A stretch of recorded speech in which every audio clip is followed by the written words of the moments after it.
it'll give you notifications when someone follows you or subscribes to your channel. That's how that works. Yep. They use that. There's other ones too. Ooh, this is Nightbot. Yeah, there's a few of them. Okay, shall we? Yeah, let's kick her off, Dan. Get her going. Kick it right off. Stupid episode. Well, that's not anyway. Full screen. My attitude is negative today. Why? I'm in a good mood. Here we go. Hopefully. Kick it. Do it. Punch it. Record. Okay. 5, 4, 3, 2, 1. Welcome, everyone, to episode 183 of the Thumbstick Athletes Podcast. I'm your host, Dan. Merrick. Well, Corey. That was Matt the Band with the song Bigfoot playing us in, too. Today's episode is our 2015 Games Preview Part 2, where we covered the unscheduled releases. Now, even since last week when we did our Part 1, which was the scheduled releases, there's been a few games that have been announced since then. I don't think any of them have hard release dates yet, but it's Q1, Q2, so it could be any time in there. I got one. You do? Yeah. Okay. We'll get there, right? Yes. Or is it okay? So yeah, today's date. I want to remember to do the date 22nd. every week. Yeah, January 22nd, 2015. If you're listening to this maybe at the end of the year and seeing what we're thinking of games before they come out, does anyone have anything they want to tease for later? Shovel Knight. Shovel Knight. Played more Shovel Knight. I will also tease H1Z1. Mm-hmm. I got maybe 45 minutes in of that before I come over here. Nice. You had threatened to call in sick. I did threaten to call in sick, and that was before I even played it. Right. And then when I did play it, I really wanted to call in sick, but I'm such a trooper that Nice. I made it to work. Very nice. Anyone else? Corey, you have anything you want to tease? Same thing for me. 4 weeks in a row, just Dragon Age and Hearthstone. Gotcha. Dang. Will? I got some stuff. I dabbled with a bunch of different games this week. Monument Valley, Advanced Warfare, The Walking Dead Season 2, and Costume Quest. Cool. Saw you playing Costume Quest. Yeah, so did I. I thought about messaging you, seeing if you wanted to play something with me, but I was like, fuck him. Mm-hmm. I wouldn't have. No, I did. I wanted to play Shovel Knight anyway. Yeah. Excellent. I want to play that, by the way. I got it. All right. Download it. Well, we'll do that. I have it on 3DS. Corey, get started on Nibble Bits. I have a lot of nibble bits this week. A lot of big news. Yeah, it's been over a week too, so It has. And I will lead off with my favorite news story of the week. A small Filipino village banned Dota after the game led to multiple acts of violence and murder. All right. Why is that your favorite one? Kotaku ran that headline today. Well, because it finally proves that video games lead to violence, and we can shutter the podcast and move to something a little more call it a day. Friendly. Well, there's that one, and then there's the guy, the Call of Duty player. What was his neighbor or a neighborhood kid? Did he beat up? Yeah. Because he was baiting That him? was baiting him. Yeah. There's that one too. The name of the town is Salawag. I'm probably not pronouncing that correctly, but it doesn't really matter, I guess. That decision to ban outright, you're not allowed to play it in that town, was made by government officials after meeting with computer cafe owners who were complaining that the game was making children more violent. And apparently in November, 2 teenagers were stabbed and killed as a result of an argument about the game. It's nutty. Yeah, and it is the original Dota, which apparently is still popular in the Philippines. The Warcraft 3 mod version.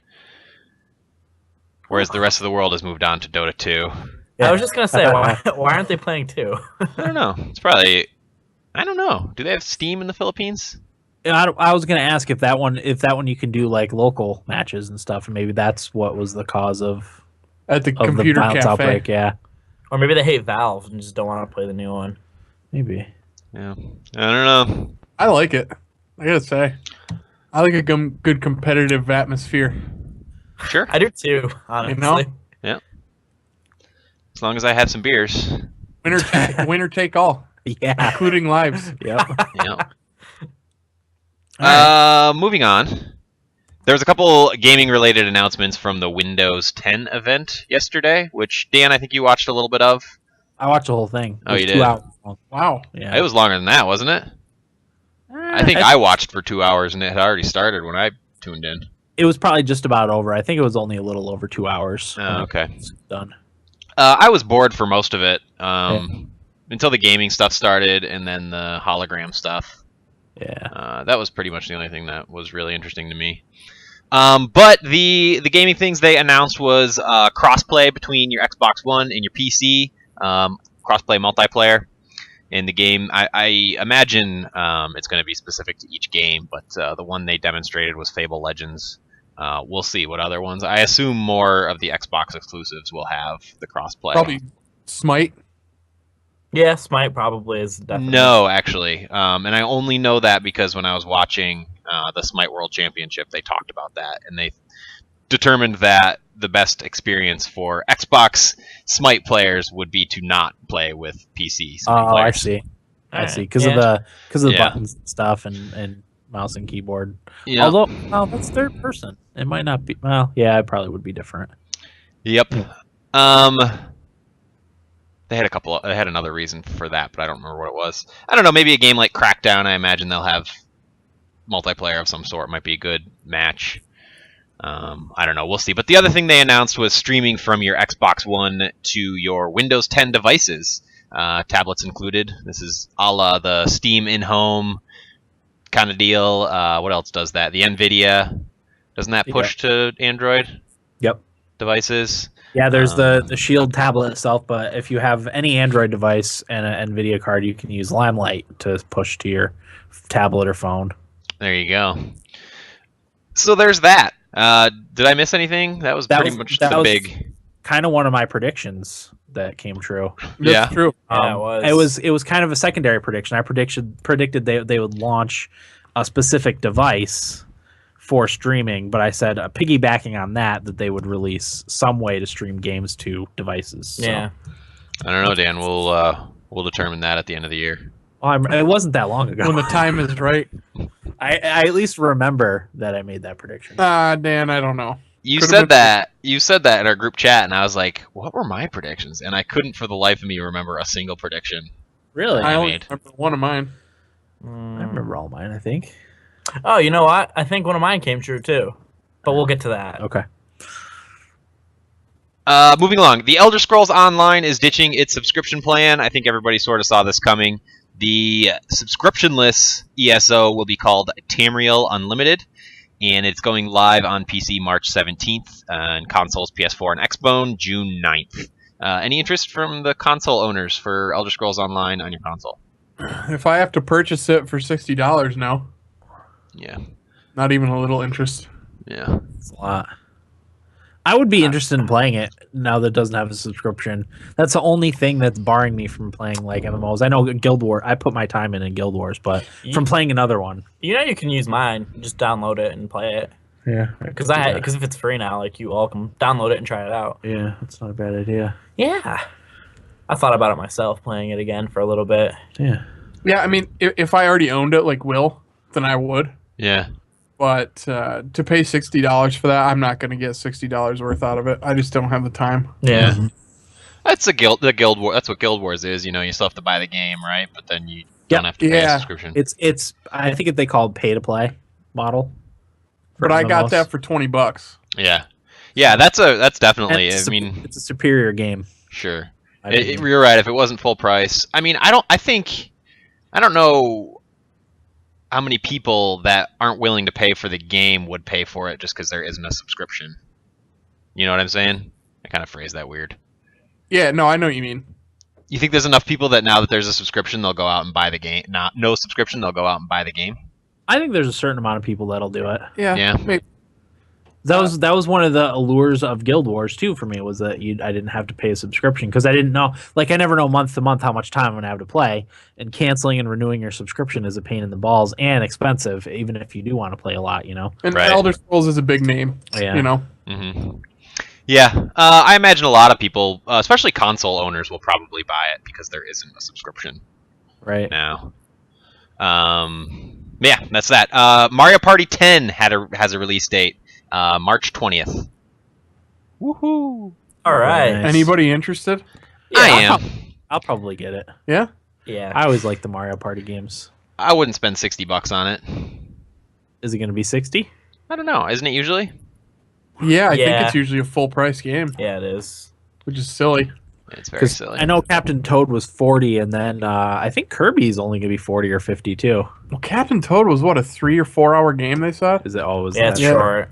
really short. And from some other podcasts I listened to, they said that as good of a game as it was, $40 was probably a bit much for it because it was Gotcha. so short. Gotcha. It's too bad. I want to play that even more now that it was nominated though for I forget what award from Design. GDC. Yeah, design.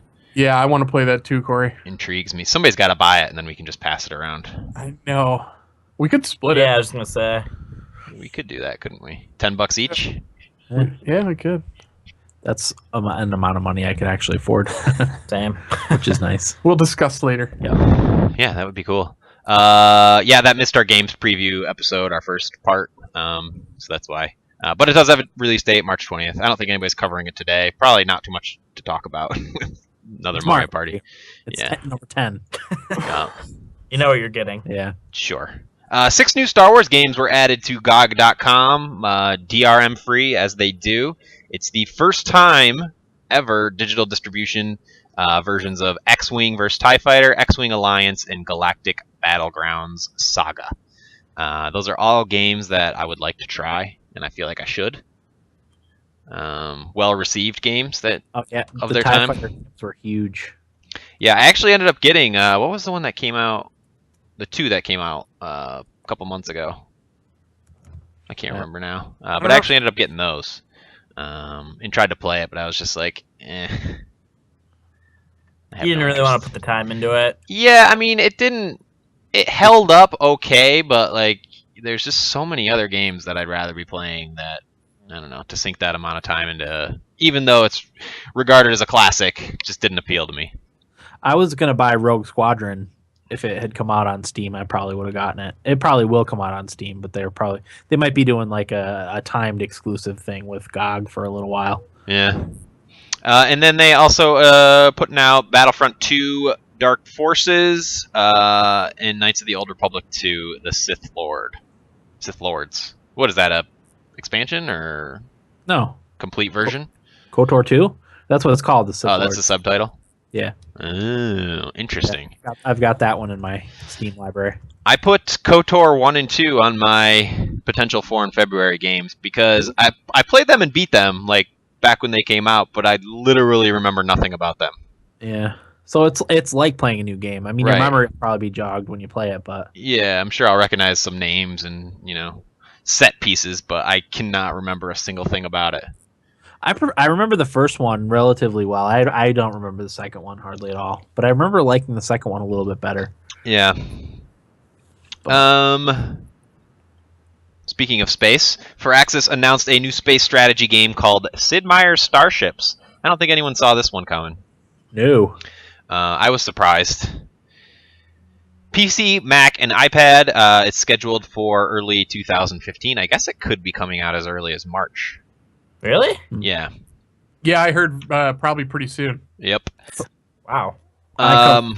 On my list. So Oh, we'll talk- you have it. Yeah. Okay, I won't talk too much about it then. I'll save it for when we actually cover it. Dailymotion launched its game streaming service called Dailymotion Games. It is designed as a Twitch competitor and does all the things that you would expect to see from a game streaming service like Twitch. But when I checked it out, all it was a bunch of French people streaming Hearthstone and some other things. So, So it's big in France. yeah. Well, apparently Dailymotion is a French service, even though it's international. Yeah. It's a French company. Okay. And then my last one is that the Xbox One price cut is back. As of January 16th, you were able to buy an Xbox One for $350 again.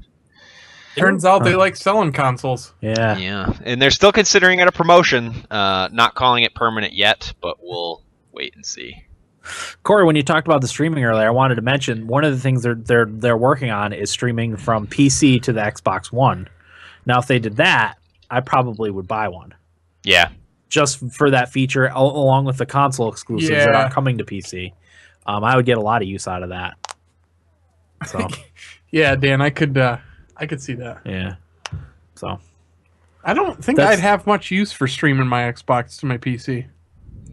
That's what they did, right? That's like remote play. Yeah, that's what they're doing. Yeah. That doesn't do much for me as an Xbox owner. Well, I mean, you like sitting in front of your TV and stuff, so you're going to be playing that anyway. You're probably not going to be playing on your laptop for any reason, you know? Yeah.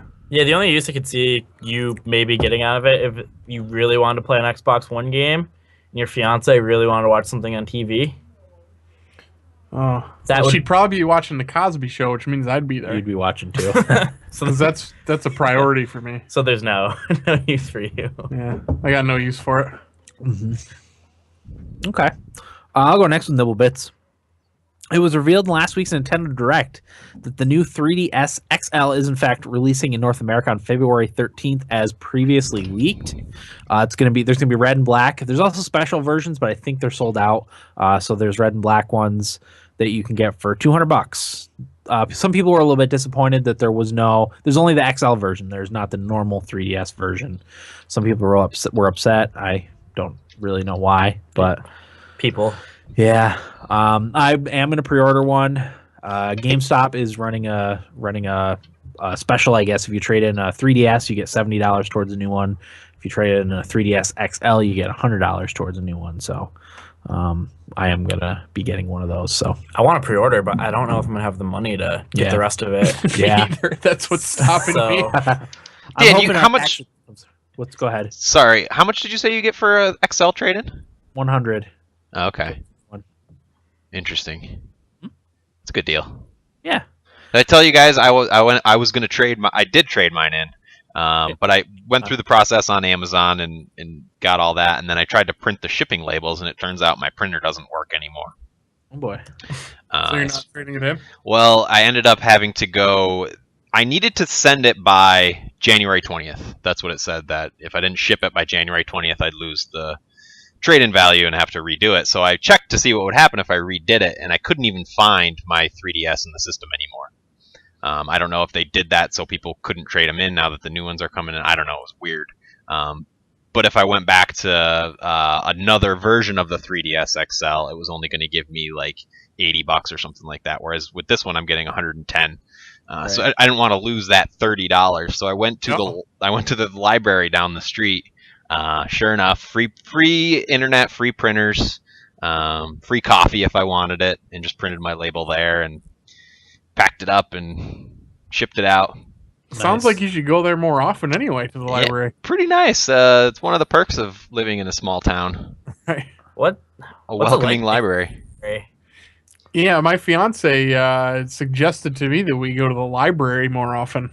Maybe I should check it out. Why not, man? Free coffees perks my interest no matter where it is. Absolutely. They had it was just like a Keurig in the corner with a bunch of different K-cups and cream and sugar and donut shop. Wow. I don't know. I don't think they had any donuts. It was afternoon, maybe by. Oh no! Donut shop brew. Oh, I didn't see what they had. It's a light roast, kind of sweet. It's one of my favorites. It's good. Yeah. I'm not a light roast guy, but I do like the donut shop. Speaking of that, I could drink without putting sugar in it. Was the donut shop. Speaking of coffee, I know we're getting off on a tangent here. I went to Starbucks yesterday because I had a Starbucks gift card. Went to the one in Barnes & Noble in New Hartford. Turns out that Starbucks does not accept Starbucks gift cards if they're in a Barnes & Noble store. Really? What the fuck? Yeah. That's so random. Is it like a separate thing? He said he explained it that they're Barnes & Noble employees, they just sell Starbucks stuff. Oh, gotcha. That's still stupid. It is really stupid. I handed him the gift card, and he started to do it, and then he's like, "Oh, I'm sorry, a Starbucks gift card. I can't accept this. We don't take them here." And I thought he was joking. I was like, "Yeah." And then he's like, "No, we really can't take them." And I'm like, "Isn't this a Starbucks?" And he's like, "Yeah, but blah blah blah blah."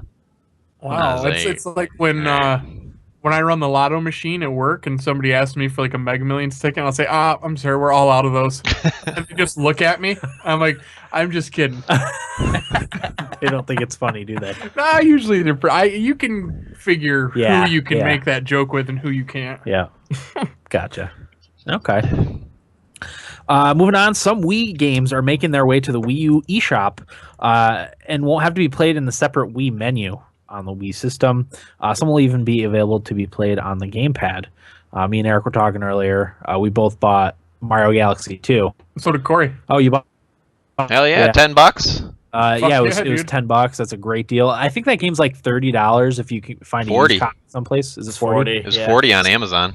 Yep. So $10 is an absolute steal for And that. it's supposed to be great, right? Yeah. Yeah, the Galaxy games are incredible. Yeah. I've never played Mario Galaxy, I so one of those ones that I've always wanted to play, and I It's- wouldn't have been able to live with myself had I Yeah. not bought it for $10. it's more like Mario 64 than the other ones. Which so I love. yeah. So Did you guys put it on your 4 in February list?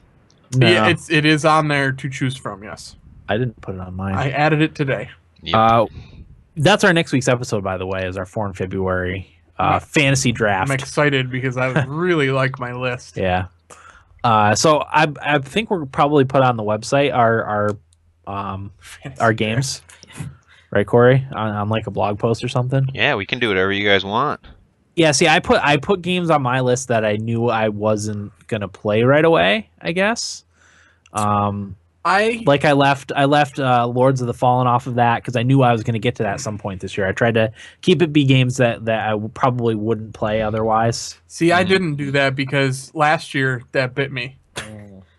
In the form of Half-Life 2 and Gotcha.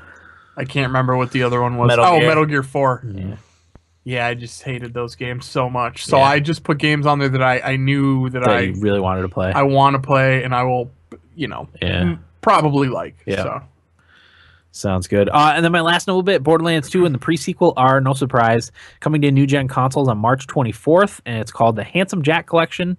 If you're lucky and or rich, you can drop $400 on the version that comes with a smartphone-controlled claptrap robot, Wow. which I think was cool, but That's cool. out of my price range.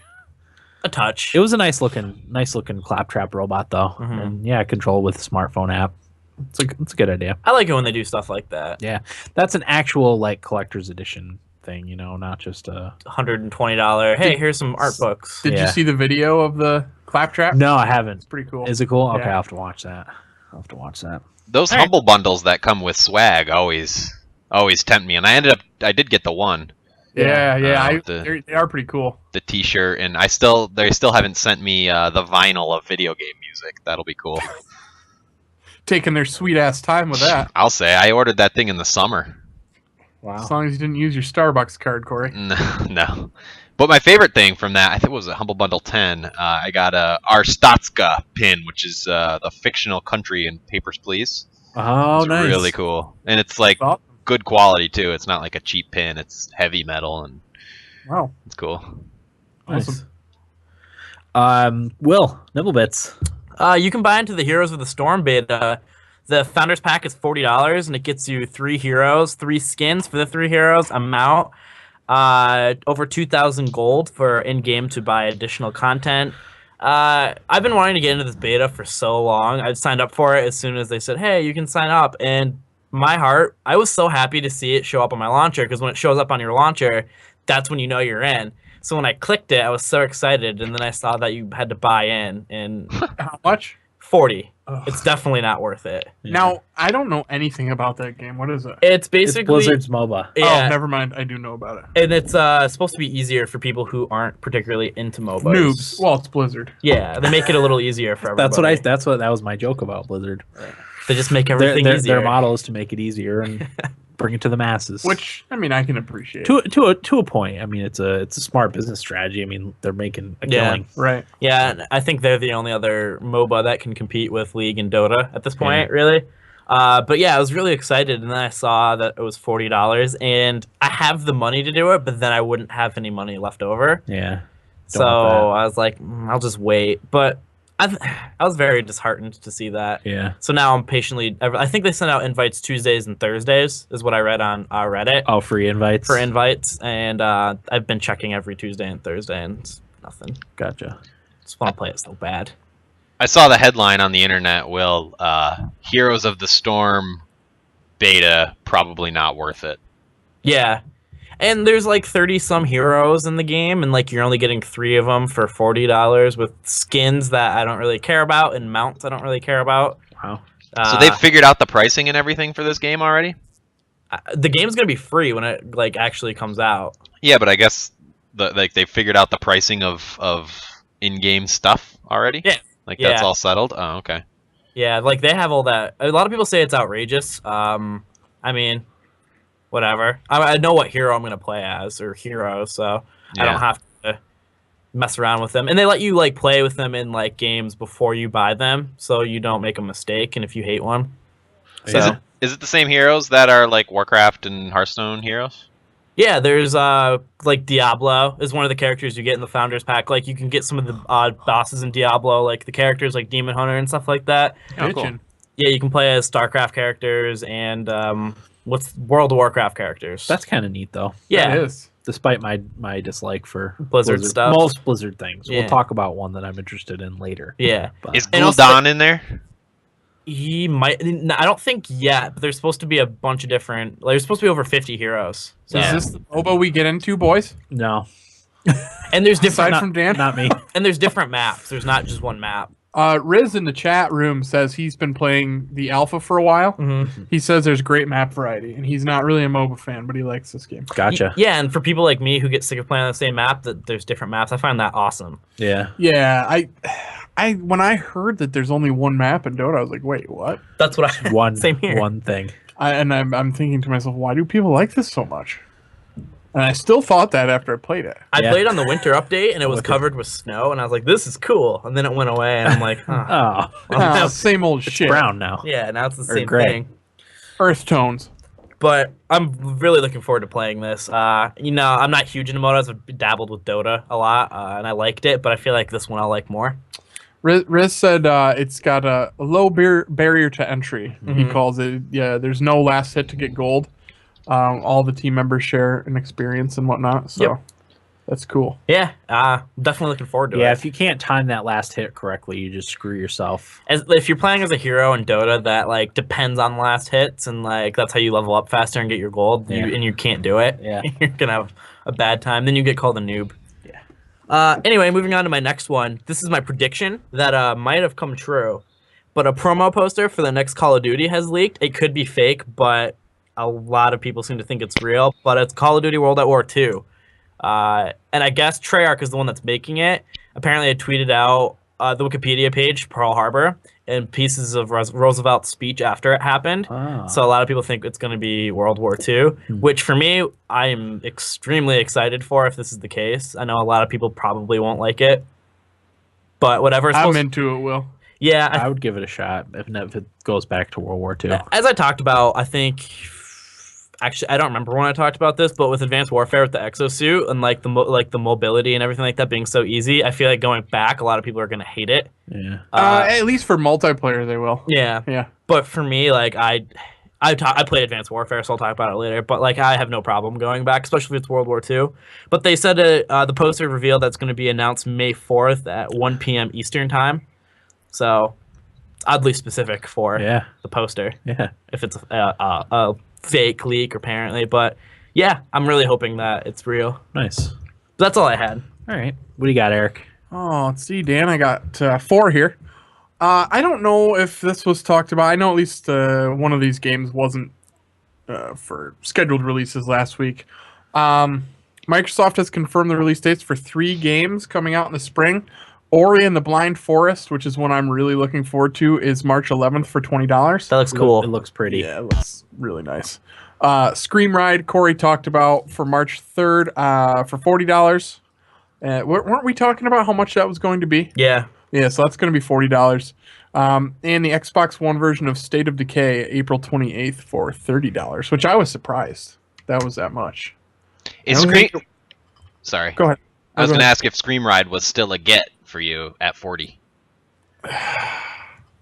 Probably not then.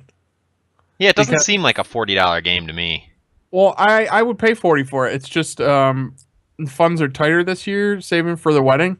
So I've got to be pretty frugal. And then, like, I think right around there isn't Majora's Mask for 3DS coming out. March. And Monster Hunter Monster Hunter, yeah. Bloodborne, Bloodborne. Witcher. Witcher's That's May. May. That's May. Okay, but yeah, there's 3 games in there that I do want to get. Bloodborne is an automatic buy, so like, I can't see myself parting with another $40 for Scream Ride in March. Right. Yeah. So, but yeah, 3 good gets for the Xbox One. Ori and the Blind Forest is exclusive to the Xbox One, I think. Maybe PC, but it's not for PS4. No. Yeah. Whenever I say exclusive, I don't count PC. Right. Because they pretty much have everything. Nintendo is shutting down Club Nintendo. What are your thoughts on that? They're replacing it with something else. Yeah. Hopefully it's better. I mean, it's got to be better because Club Nintendo is pretty bad. Yeah, I like that they reward you for buying games and stuff, but like a lot of the rewards are just stuff I have no interest in. Same here. So I'm too lazy to even put it into the game thing. Yeah. Like, that's a pain in the balls. Yeah, because you got to find it. And I have like. Then you got to remember your Club Nintendo login. I have 600 coins saved up. Yeah.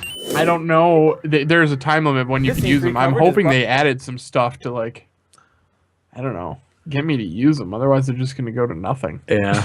The only thing I got a free game when I got Wind Waker HD for free for doing the Club Nintendo thing for Mario Kart, maybe. God, you made out like a bandit. Wow. There. Yeah. So I mean, that stuff made it worth it, but there's not enough. Few and far between. Yeah, exactly. Oh, on to my next one. The original Dark Souls was beaten in a record 49 minutes. That's unbelievable. Yeah, there's a video of it. This one's from GameSpot if you want to watch.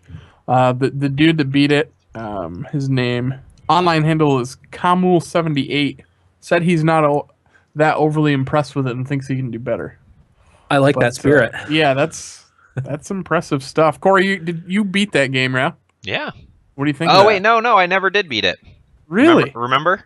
The first one was way harder than the that's second right. one. You got stuck on the 2 bosses. Yeah, you built your character wrong, if I remember correctly, right?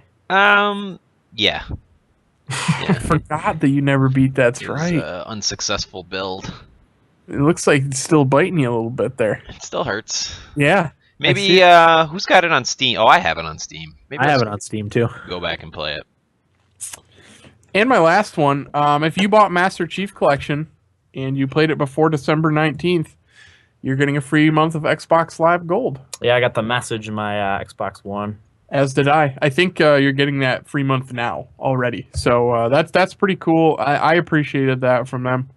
And if you were patient enough, unlike myself, to keep the game, you're also going to get a free ODST add-on and a remastered Halo 2 map later this year. I'm into the ODST. I mean, I'm probably not going to play multiplayer for the game, but I will do the ODST campaign because ODST was one of my favorite campaigns. It's very underrated, I thought. Nice. So cool. Okay, how's your week, Eric? Good, Dan. I spent a lot of time. Well, before I get talking about the video game stuff I'd be remiss if I didn't mention Arsenal's humongous win over Manchester City. 2-0 this week. First time they've beaten a top 4 side on the road in a long time. And they really played well, so that was great to see. Are they doing better in the standings?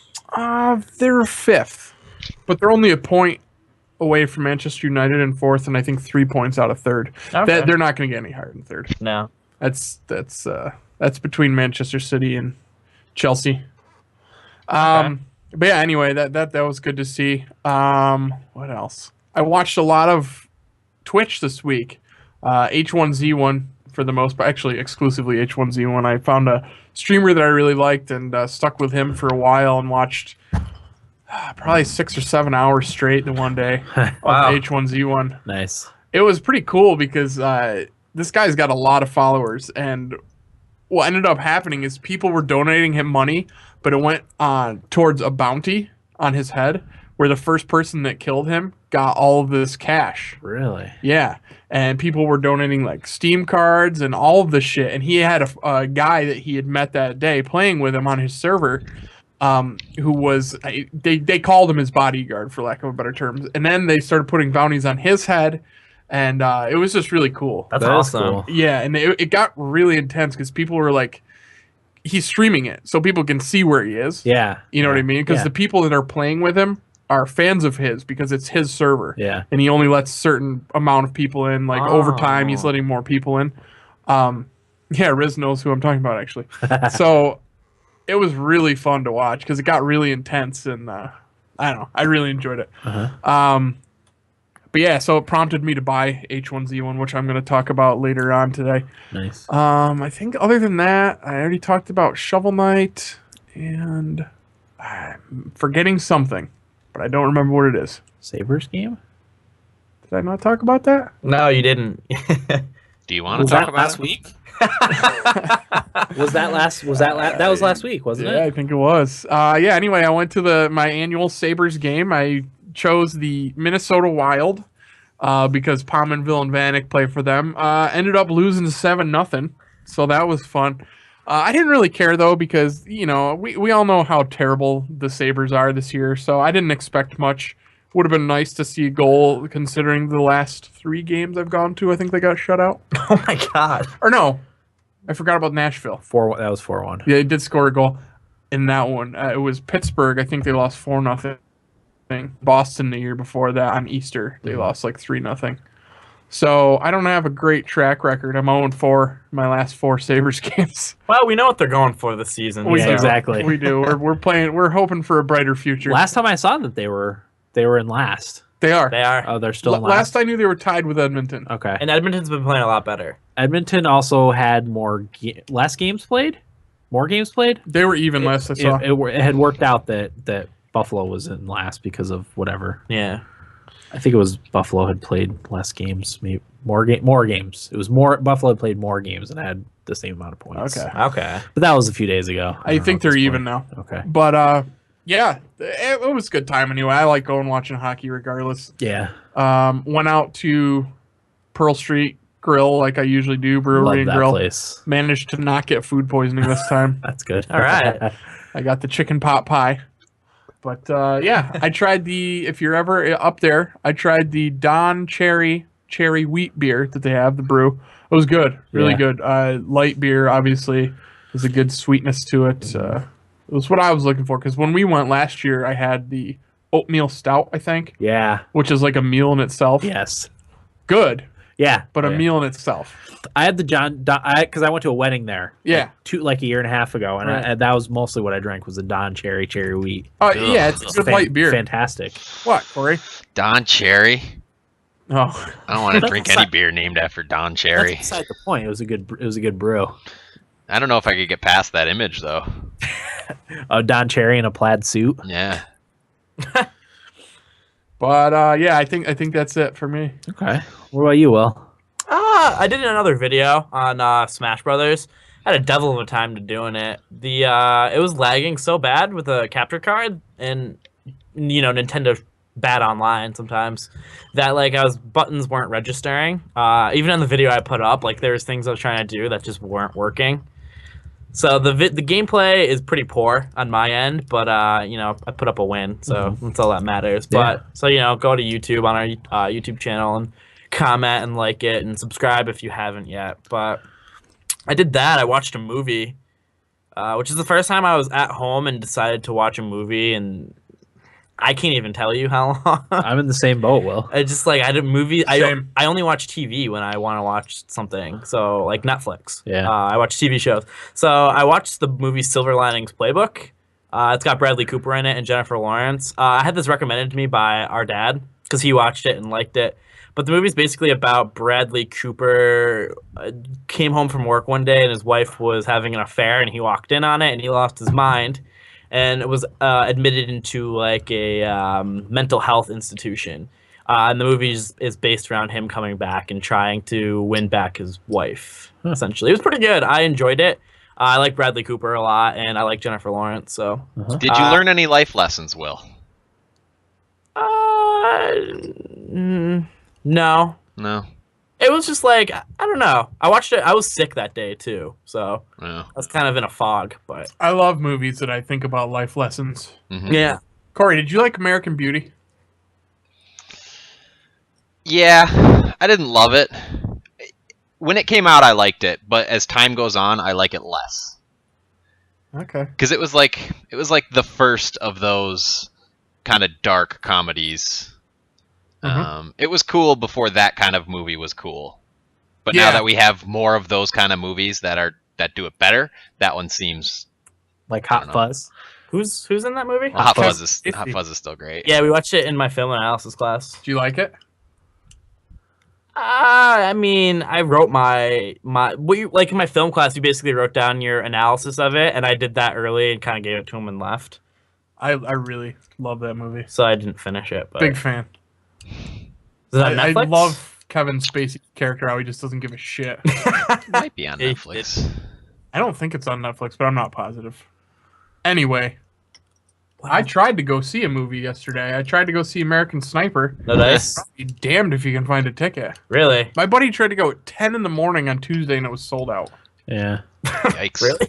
Yeah. We Holy went crap. to the Hobbit at 1, and the tickets were sold out almost the night before. Oh my god. And it was like a month after the Hobbit had been out. So Dear God. we got lucky that we were even able to see it. Speaking of The Hobbit, What? somebody recut all 3 movies into one 4.5-hour long movie, I saw I saw that. and apparently it's pretty good. Yeah, that's what I've heard. Okay. I really want to see American Sniper, by the way. Regardless of Seth Rogen's thoughts Yeah. on it. Well, like we said, he's jumped the shark. Yeah. Old Yeah. Seth has. But other than that, I mean, I dabbled with a bunch of different video games. About it though. Cool. Yeah. I also watched a movie, Will. What'd you watch? I watched on Idaho Jake's recommendation, Video Games the movie. Oh, yeah. That's the documentary. Documentary Right? about video games. And it was really, really good. I've been meaning to watch that. It's narrated by Sean Astin, has a lot of personalities both from the video game world and like celebrities. Donald Faison is on there, Chris Hardwick, people like Zach Braff is on there. Corey, I know you like Zach Braff, right? I do not like Zach Braff. I thought you loved Zach Braff. No, I like Garden State, Okay, yeah, because he's in Garden State. but only because of Natalie Portman Oh, okay. and the Shins. Gotcha.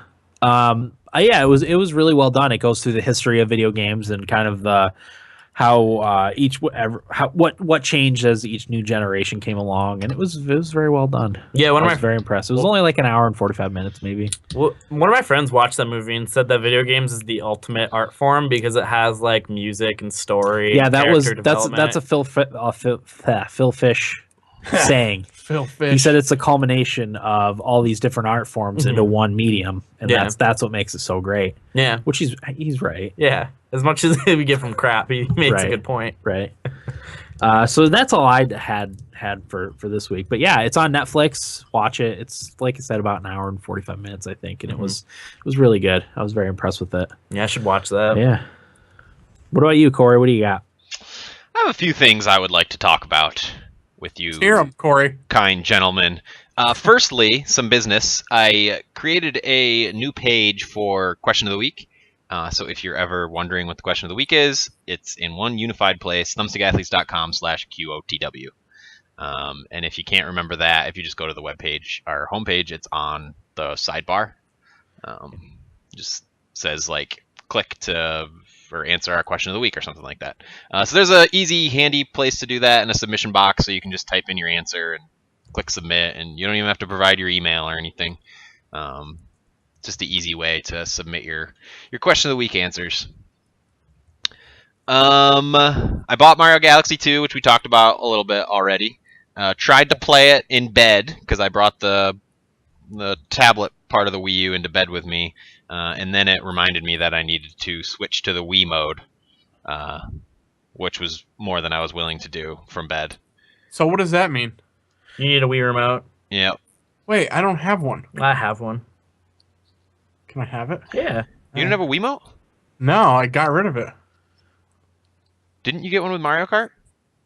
No. No, you didn't, unless you got the bundle. Oh. Didn't I get it? I got the bundle. Did you get the Mario Kart bundle? You sure? Yeah, my console came with Mario Kart. I hope you didn't throw it out. I never throw the box out. Oh, okay. It might still be in there. I doubt that you would miss that, though. Yeah, I mean, we're talking about a veteran here. Did you get the Sir. the racing wheel too comes with that bundle, right? No, it's no fucking racing wheel. You got a Wii Pro controller, right? Or Yeah. did you have to buy that separate? That was separate. Wait, so you didn't get the wheel? No. I don't think you got the Mario Kart bundle. That was probably just a bundle that came with Mario Kart. And Maybe. Not the like. It came with Mario Kart and Nintendo Land. Okay, yeah, I think that's Yeah. Oh. I got you on a Wii remote. A nunchuck. I think you need a nunchuck.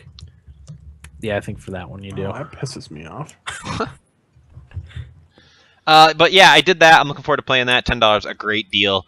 And then the only other thing that happened to me this week was I went to Aldi for grocery shopping for the first time ever. And it turns out I was pretty impressed. Everything's like half price. We've been going to Hannaford here, and because we can't have Wegmans, because apparently the city or town or whatever, or county it must be, has a deal with Price Chopper, which means we can't have Wegmans, something like that. It's kind of the whole internet thing, like politics. Yeah, it's just stupid stuff. I don't see how they can get away with that stuff like that. Price That's Chopper crazy. would get run out of business. Yeah, they definitely would. But we've been going to Hannaford, and it's just like groceries are so expensive, and that stuff shouldn't be that expensive. Even like things like produce and stuff, it's ridiculous how expensive that stuff is. If I could have a garden, I would have my own garden. Because we make pretty much everything. Like we make our own bread, we make hummus, we make all sorts of stuff. But we went to Aldi, and like everything is literally like half price, and it's all brands you've never heard of. But I've been sampling some of the stuff that we bought, and it's all fine. They have a limited selection. It's a lot smaller than it looks from the outside, and like they don't have a lot of stuff in stock. But just go there and pick out some stuff that you need and some extra stuff that you want, and just I recommend it. Huh. Nice. You gotta have a quarter though to take a cart. That was new on me. Whoa. Oh yeah. Also, I've heard Corey, watch it. What? Competition. But no, Aldi gets my thumbs up. I'm currently drinking a Gridlock energy drink, which I'm holding up to the camera right now. It's basically just a copy of Monster. How much was it? But it's called Gridlock. It's like 89 cents or something for this. Okay. Wow, monsters are like $2. Yeah. I'm telling you, everything's like half price. It's great. That sounds worth it to me. It's the way it feels like stuff should cost, Gotcha. All right. Anything else, Corey? I don't think so. Okay. We're gonna take a quick break and be back with our main segment right after this. I really gotta pee. What time's the main segment starting, Dan? 47:57. No. 59. 47:59. There's some things in Club Nintendo I might actually want. No. Yeah. What's on there now? Super Metroid, I'd probably buy that. Super Mario Brothers 2, Legend of Zelda. I actually think I have Mario Brothers 2. I have enough coins for all of those. Like- Metroid. I forgot to mention, Mike just reminded me to bring your own bags to Aldi. We bought all our groceries, and we just didn't realize, but she was just putting the groceries in the cart without like a bag or anything, and then we like started wheeling it away, and we're like, wait a second, we don't have any bags. They don't give you bags? No, you can buy them there. I kind of like that store. It's great. I was really actually impressed. What's this? Anybody ever played the NES remix? No. That guy's the bathroom too. Piano. I mean, I might as well. I've got 600 coins. Not gonna spend on anything else, right? Well, yeah, what else am I going to do with them? Fuck. Oh, I have to actually register stuff for the Smash Brothers Mewtwo DLC. I didn't get the 3DS one, so. You know me. I do know you will. Hey, so are we gonna play Risk Legacy without Graham or what? Doesn't matter to me. Yeah, I don't care. He told me he's been working 96-hour work weeks. Holy Ew. shit. I would never do that. Holy shit. He said weekdays are better. Like this Friday he has off, but it rotates. So next Friday he has to work.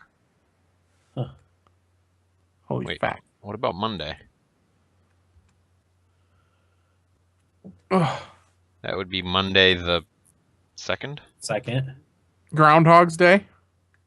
Is that Groundhog Day? I'll be in Punxsutawney. Great movie. Oh, it is. Ned Ryerson. Ned? Ned Ryerson?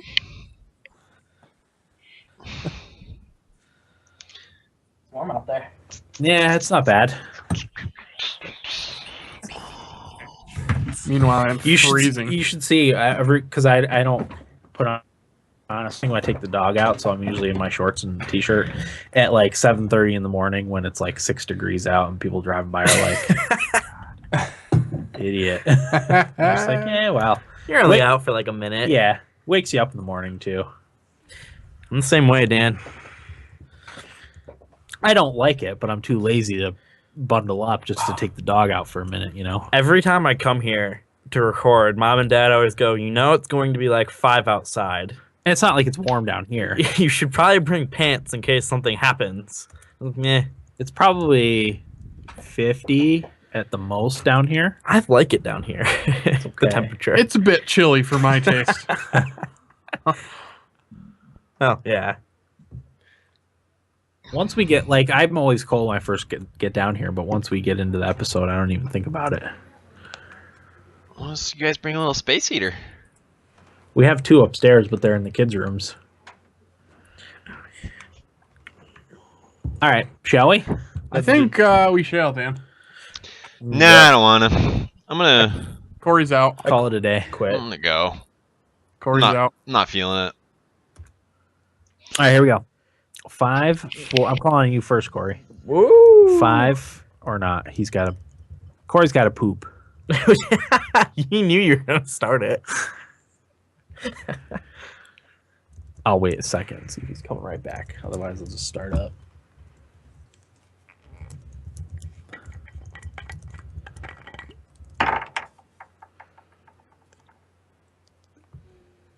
I have to grab a couple beers. Now I'm ready.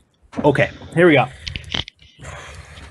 5, 4, 3, 2, 1. Welcome back, everybody. Episode 183 of the Thumbstick Athletes podcast. We are now in our main segment, which we are covering our 2015 unscheduled releases. Will, let's start with you. What do you got for unscheduled releases? These are in no particular order, I should say. We just kind of all picked 5, 6, 10 games that we wanted to cover. So, Yeah. 10? Who picked 10, you overachieving fuck? I think I have 8 or maybe 7. I was told 7. I have 8. I So was told 7 too. it doesn't matter. However many. Anyway, But go ahead. my first one is Dead Island 2. It's being developed by Jaeger Development and published by Deep Silver. This is coming out Q2 2015 for the PS4, Xbox One, and Windows. So this game takes place a few months after the events of the original Dead Island. The U.S. military has put California under a full quarantine. If I remember correctly, in the first Dead Island, the zombie apocalypse started just on one island. So it seems like it has spread into North America. But you'll play in places such as Los Angeles, San Francisco, and a yet to be disclosed place in California. Maybe up in the mountains or something. That'd be cool. That would be cool. A different landscape from LA and San Francisco. The game's combat mechanics are a little different in this one. The combat is more brutal than the last game, and the zombies are deadlier but way more fragile, so there's a lot more of the dismemberment of zombies and blood and everything like that. Limb lossage. Exactly. This will also feature stuff from the last game, such as the rage system, which is when your character, I don't remember if it got kills or something, like it filled a meter up, but eventually they would like be faster and do more damage and stuff like that, and more harder to kill. And weapon combining is also going to be back, which is cool. Yeah, I like that part. And the game will have 4 characters, and we'll have co-op and competitive multiplayer. So I don't know how the competitive multiplayer will work, but the co-op will be how it was in the last one. This game I'm looking forward to. I liked the first Dead Island a lot. I know a lot of people said it had its issues, and it definitely did, but it's always good fun zombie killing RPG. PC or Console. Windows. It's for like everything. Just like Yeah. No, what are you getting it for? Depends on who gets it on what. I'm probably gonna get it. Are you gonna get it on console or PC? Yeah. Are you gonna get it, Dan? Probably not. You should probably go console for that one. PS4 it is then. All right. I feel like it was showed off at the Sony conferences. I'm pretty sure, right, Eric? I think you might know. Yeah. Well, E3? there was a good trailer for it. The guy running. Yeah, like you didn't know what it was at first. It was like this real nice beach, and he's cruising down, running. Doesn't he see like a good-looking girl or something? Yes, he does. Yeah, and then all the zombies come. Yeah, I think it was showed off at the E3 at Sony. I think there's a deal struck with Sony, but I don't really know. I'm just kind of making Probably it up. some time DLC or something. Yeah, exclusive Stuff that I don't care about anymore. outfits. Exclusive outfits. $40 for an extra outfit. Hats.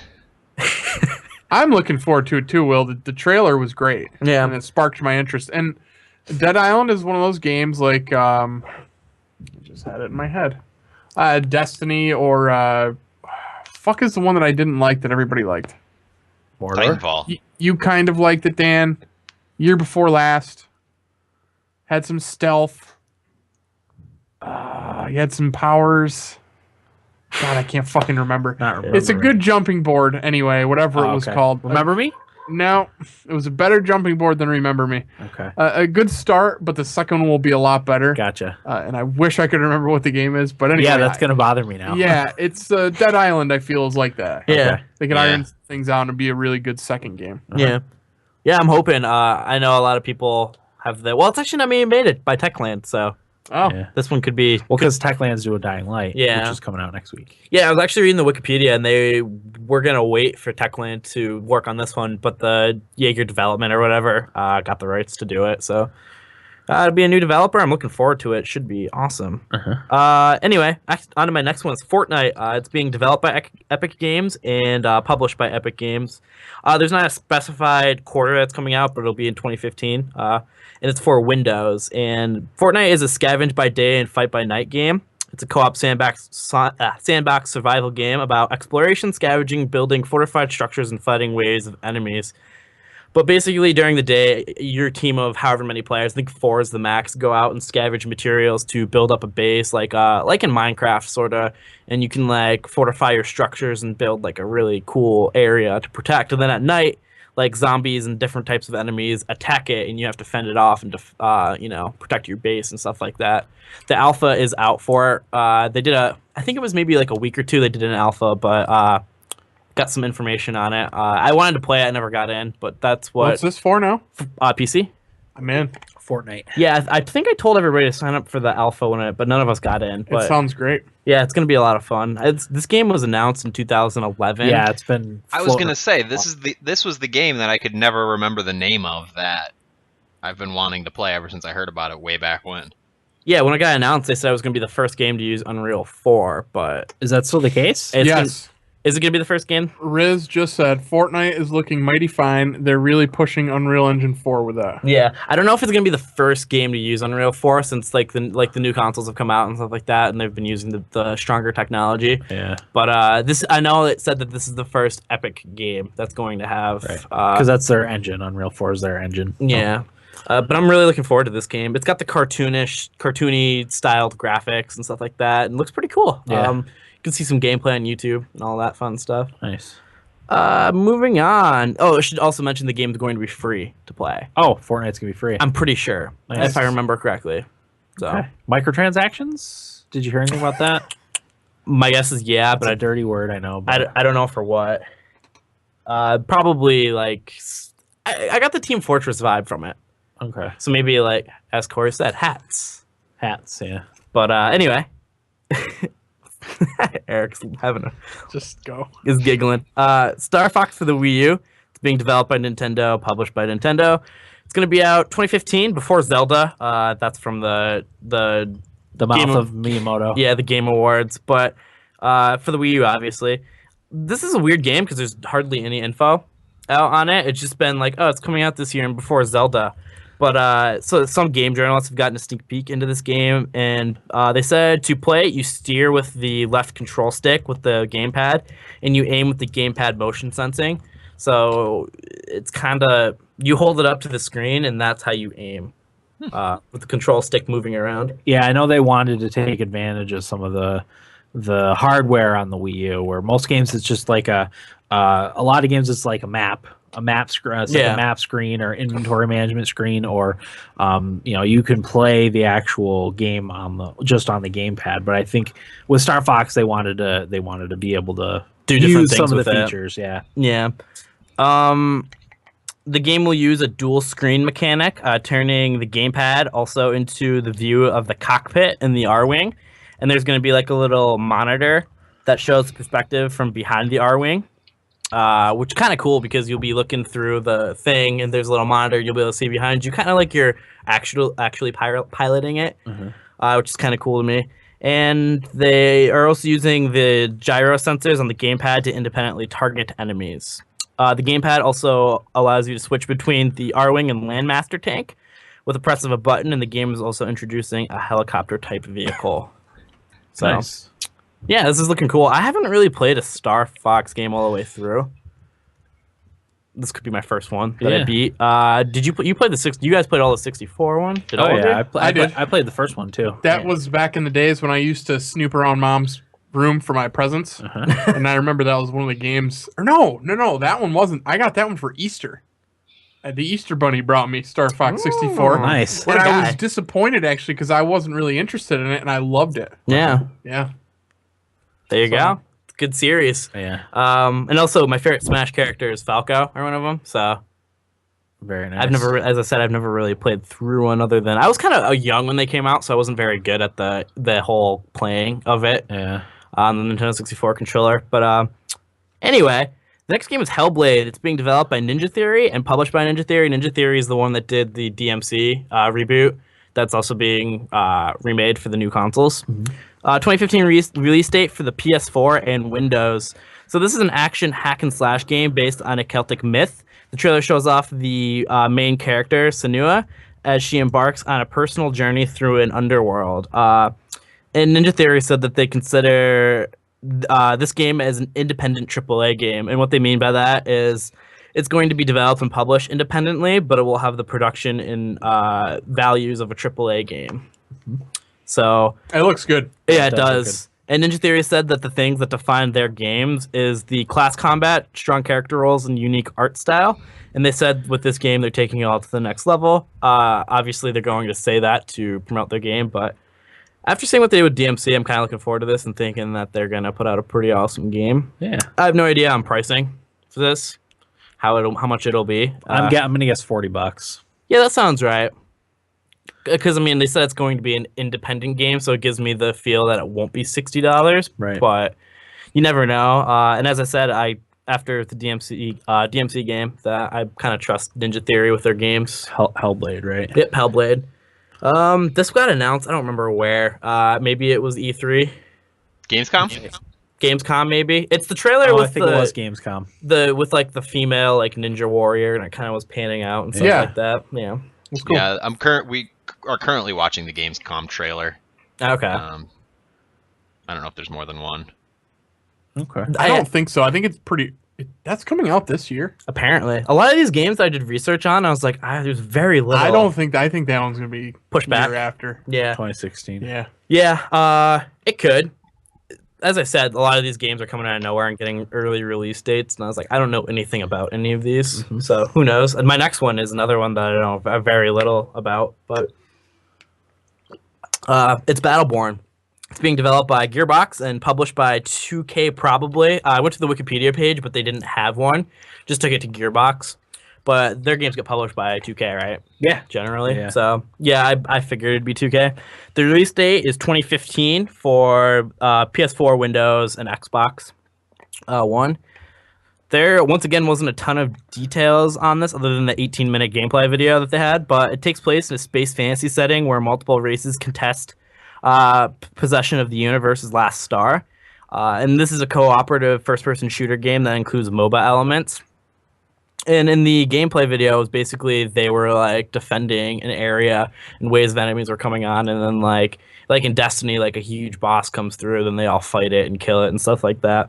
But there are a total of 5 factions, and each faction has a subset of characters that you can play as. So, and every faction subset of characters have their own abilities and play styles, ranging from like being a tank, lane initiating, to damage, aggression, and crowd controlling. So they said that they want to make characters that would appeal to how everybody would play. So that's why I don't know how many characters are going to be with the 5 factions. I was thinking maybe 4 for every faction, which is a lot of characters to be made, but which is pretty cool to see. And as I said, there's an 18-minute gameplay video for anybody who's interested in it. And it combines elements of Borderlands and Dota. Looks pretty cool. A lot of people said the combat looks kind of boring, which I could see, but if it's a cooperative game, I'm not going to be as bothered by it. Right. Unless if it was solo, maybe it would be a little boring. But this is a game that you don't really see anything about anymore. Battleborn, yeah, I haven't heard much about it. No, other than after its announcement. Yeah. But, I mean, Gearbox did Borderlands well, so yeah, this one could be pushed back too. A lot of these games seem like they're going to be pushed back, but anyway, on to the next one is Kingdom Under Fire 2. It's being developed by Blueside, coming out in 2015 for the Windows and PS4. The game was announced in 2008 and has been delayed multiple times, and then they announced that it was coming out on the new consoles and stuff like that, so they're working on that. But it takes place after the events of the Circle of Doom, which I'm assuming was another game in the series. The game explores the wars between 3 factions: the Human Alliance, the Dark Legion, and some other one that I can't even pronounce, in the struggle to control the game's world and continent of Bersia. The game combines action RPG with real-time strategy. The players control a hero and can command like an army of troops, and the player has full control of the armies and can run around freely with them. But when they want to command the armies and send them to like specified locations, it pans out a little bit, and it's like a normal RTS. Like yeah, I got a Dynasty Warriors vibe from that. Yeah, a little bit, because you can fight with your characters and stuff like that, which is cool. So you can send your armies around and fight with them. Well, what else? Yeah, a lot of people in the comments said that this looked pretty much like a Dynasty Warriors game, but you know, has the elements of an RTS and stuff. And this is an MMORPG too, which is kind of cool. I don't know how it's all going to tie together. Yeah, it's strange. I watched a lot of the game, like maybe 15-minute gameplay video. It looked pretty awesome, and it looked like a game I'd have a lot of fun with. Dan, you'd probably like it too. But moving on from that is Yoshi's Woolly World. It's being developed by Goodfield. They also did the Kirby game that's coming out, the one that's like the claymation stuff like that. It's being published by Nintendo. This has an early 2015 release date for the Wii U. This hasn't gotten an official release date yet, has it? I don't think so. Okay, it wasn't one because the Nintendo had a Nintendo Direct. Yeah, I'm gonna guess May. May? Mario Kart came out approximately. But this is a side-scrolling platform game. It's the first home console Yoshi game since Yoshi's Story in 1997. Wow. Which I was like, wait, I thought there were more, but they were all for the 3DS and handhelds DS and stuff like that. But the player plays as Yoshi, obviously, and it's similar to Goodfield's Kirby's Epic Yarn. The game is set in a world where the characters and environments are composed of yarn and cloth and stuff like that. The Kirby one was more claymation, stuff like that too. This one's just like strictly cloth and yarn. But Yoshi has many of the same moves as he does in his Yoshi Island series games, such as using his tongue to swallow enemies and doing the fluttering jump with his legs and to reach more difficult areas. But in this game, when Yoshi does the swallow attack, instead of making the eggs that he normally does, they're like balls of yarn. And the balls of yarn do different things when he throws them. Like knocking out players and, you know, reaching other areas, and they get wrapped around in the yarn for some of them and stuff like that. It's very nice looking. It is. Very, It's awesome. very pleasing looking graphics. Yeah, and It's really neat. it's got my favorite map in the Smash Brothers game too. I really like that map with the claymation, or not the claymation, the yarns and everything like that. But also, this game is going to be cooperative, and 2 players can play together, and like it'll be 2 Yoshis, and they can help each other get to other areas that in the main game you can't get solo. So like me and Corey were playing, I could pick up Corey's Yoshi and throw him to another area, and he can flutter to it to get an extra boost, which is kind of cool. And the game will also support amiibos. Yoshi will have the capability of using like woolen transformations to progress through the game. One of the examples was Yoshi can become like his legs turn into wheels and he like drives around on the map and stuff like that. But yeah, this one looks pretty cool too. That's all the games that I had. Sounds good. I'll go next. My first game, Hearts of Iron 4 for PC, Mac, Linux, due out quarter 1 or quarter 2, developed by Paradox Development Studio and published by Paradox Interactive. It's a grand strategy game that takes place during World War II. You take command of a country, big or small, during the World War II conflict. But not only do you control military units, but you also control the economics, manufacturing, espionage, diplomacy, and morale of your country. If you played any of the other Paradox Interactive games like Europa Universalis, Crusader Kings, or Victoria series games, you'll recognize the map. It's a map. It's a map and then menus and lots of reading. I'm very interested in it. I have Hearts of Iron 3. I've never got around to playing it, but I'm really excited for Hearts of Iron 4. I really like Paradox's grand strategy games. So, looking forward to Hearts of Iron 4. Star Wars Battlefront is the next one on the list for PC, PS4, Xbox One. This is due out holiday 2015. Probably, it'll probably be a big fall release, maybe late fall, maybe like November. Yeah, that's what I was thinking. Maybe next fall. Maybe never. You never know. I hope not. I think they announced pretty early that it was due out this fall. I bet you not. I don't know. Well, I guess we'll find out more at E3. They haven't really shown anything for it. No. So, it's developed by DICE and published by EA. It's not a sequel to Battlefront 2, but a reboot of the series.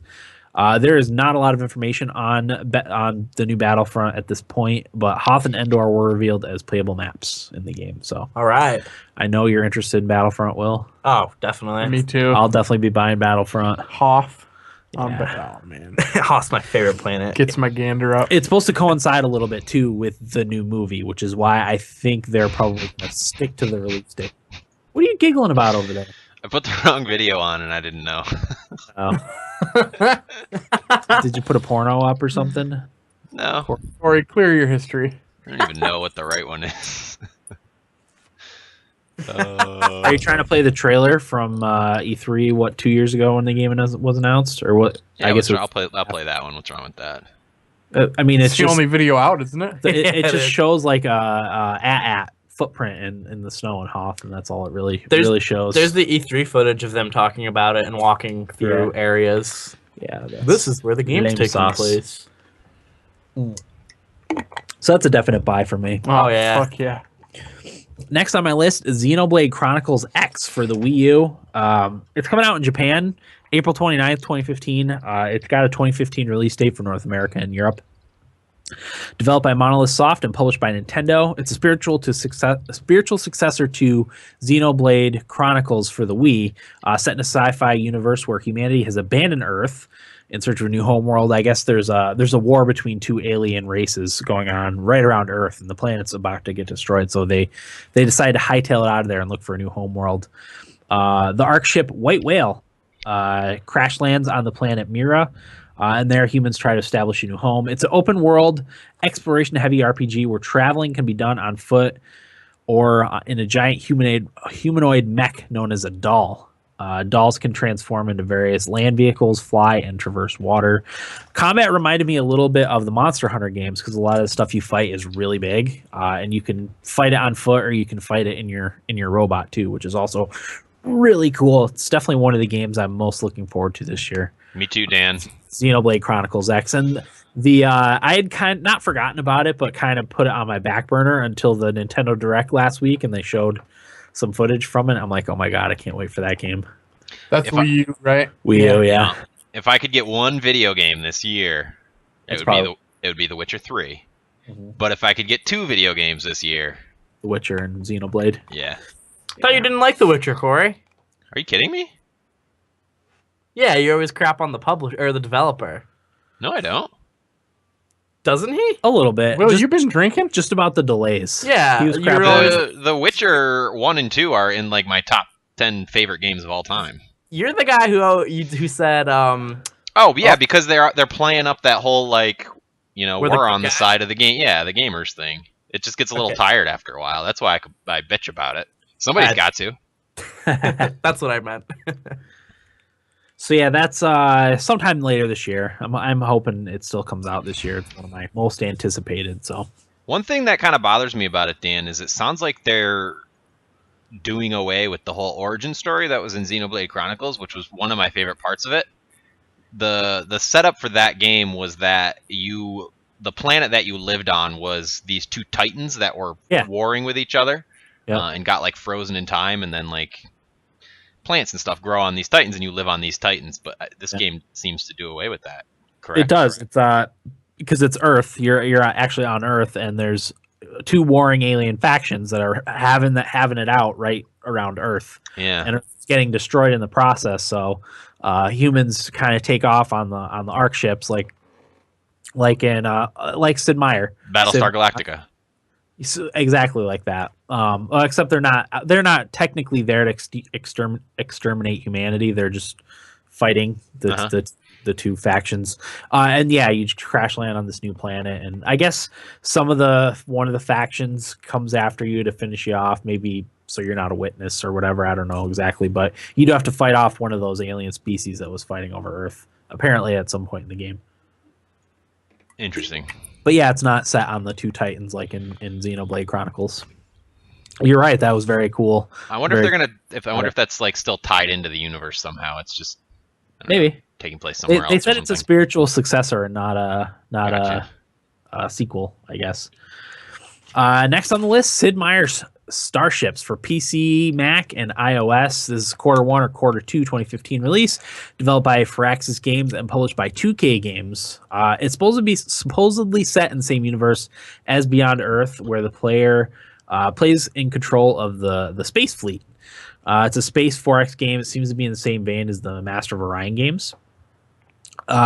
Here's what I'm hoping for with this, and I'm hoping they've managed to tie it in with Beyond Earth a little bit. I'm hoping if you like say it's like Master of Orion and you colonize a planet, I'm hoping you can take that data of that planet, put it in Beyond Earth, and play out everything that happens on the ground on that planet in Beyond Earth, and send that data back up into Sid Meier's Starships.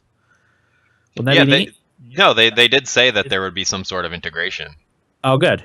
I hadn't heard that, but that's genius. Yeah, they didn't specify, but yeah, I imagine something like what you're describing is what it is. Yeah, something like that. It may not be that much of a cooperative or relationship, I guess, but something like that I think would be very cool. Because one of my favorite things about Crusader Kings and Europa Universalis is you can take your game that you spent 60, 70 hours on in Crusader Kings 2 and migrate it into Europa Universalis. My enemy throughout most of Crusader Kings 2 and into Europa Universalis was the Carpathian Empire, which is funny because we have a Carpathian hill kind of near where we live, and every time I hear Carpathian, I cringe because let's make out bluff. I had I had lots of drop out, knockout wars with the Carpathian Empire, so. That's one of the cool things about what video games can do. Didn't XCOM have some sort of integration with Civ? Am I making that up? No, I think it was just you can get units in Civ 5 from XCOM like later on, later on in the age or whatever. Gotcha. I think that's what it was. Yeah, I'd forgotten about that, but yeah, you were just reminding me of that. That's neat. Maybe it'll get me to this game will get me to boot up Beyond Earth again. Yeah, considering I've just played through it once and haven't touched it since. Yeah. Next on the list, Rise of the Tomb Raider for Xbox One, 360, and then later it's supposed to be on other consoles. Developed by Crystal Dynamics and published by Microsoft Studios. This is the timed exclusive that Microsoft, I guess, purchased. At least initially. There's not a ton of details on that, just same developer. So I really like the first Tomb Raider reboot. It was really good. So fantastic game. Yeah, I'm looking forward to this coming out eventually on a platform I can play it on. You can have my Xbox, Dan. I don't even want it. I'll buy it off you. Shut up, Corey. Not a lot to talk about with that. Next on the list, Kingdom Come Deliverance for PC, Mac, Linux in Q4 2015. PS4 and Xbox One are to be announced. Developed and published by Warhorse Studio. It's the first-person open-world RPG set in the ancient kingdom of Bohemia. This is the one that was on Kickstarter, the low fantasy RPG. It's going to use historically accurate castles, clothing, and combat.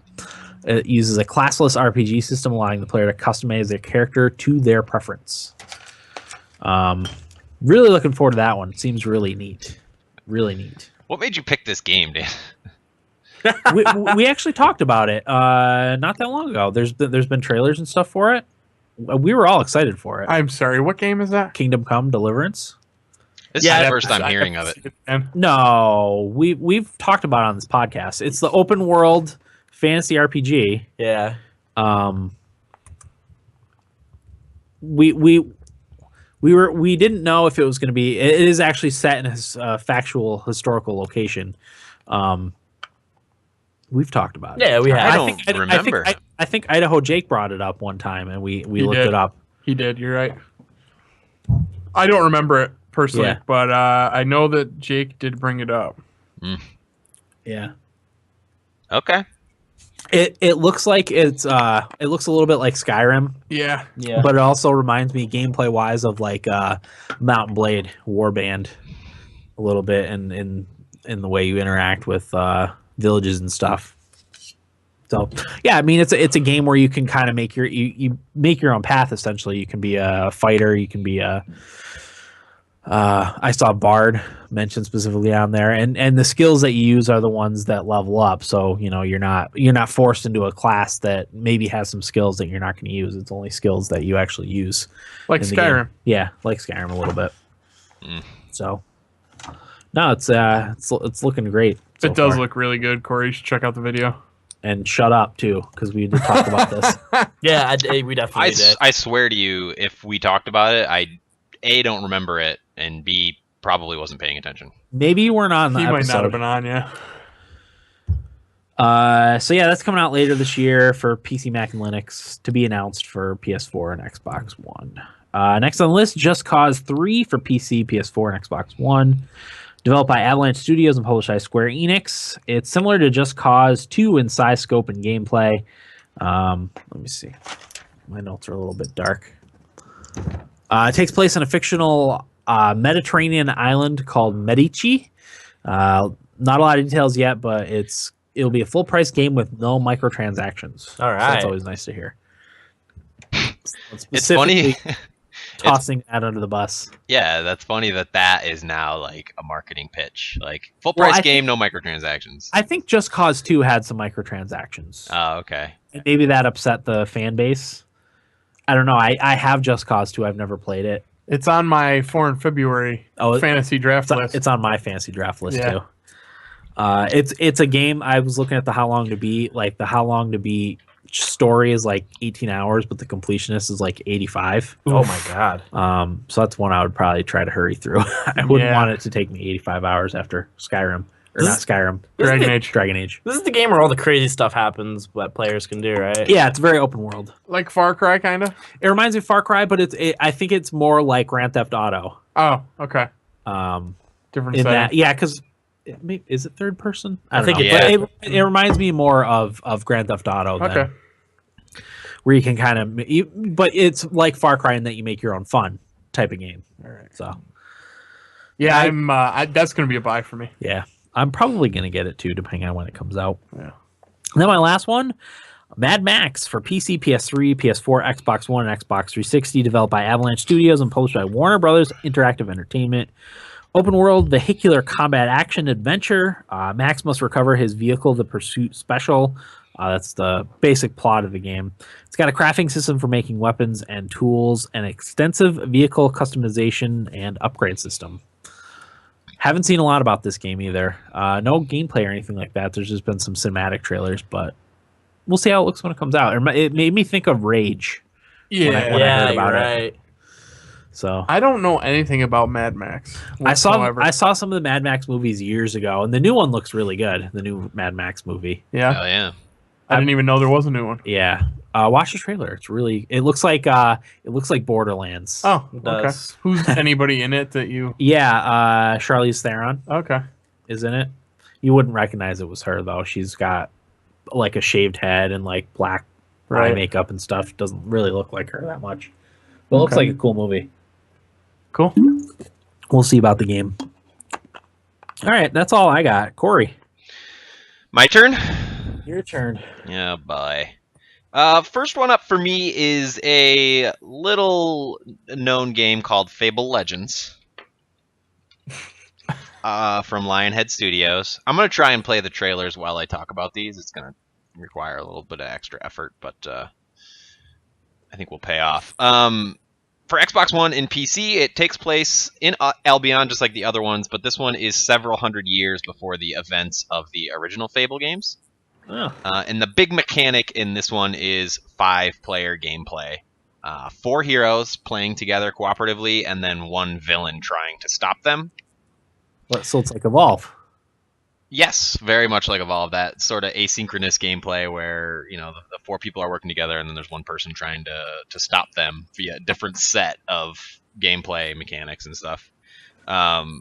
So you can play through the game as the hero or the villain, and each one has their own story progression.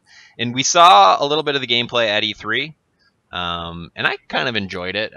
Fable, for me, has been a series that I got snake bit by in the first one, didn't really care about the other 2, and then that On Rails one came out that was garbage. And now we have this one, which, again, I'm kind of intrigued by, because the way it's set up is the 4 heroes are trying to get from A to B, and the villain is doing whatever they can to stop them, whether it's traps, sending enemies. Can you guys stop making fun of me so I can get through this? Please? Now I lost my place. So yeah, as the villain, you're setting up traps, closing off paths, sending out minions, and all that kind of stuff. There has been a closed beta since October they started. There will be smart glass integration for the villain setup phase when they're preparing the gauntlet that the heroes have to walk through. Cross-platform play we already talked about, and it will be one of the games that will support DirectX 12 at launch. So for you PC gamers, that's pretty good. Yeah.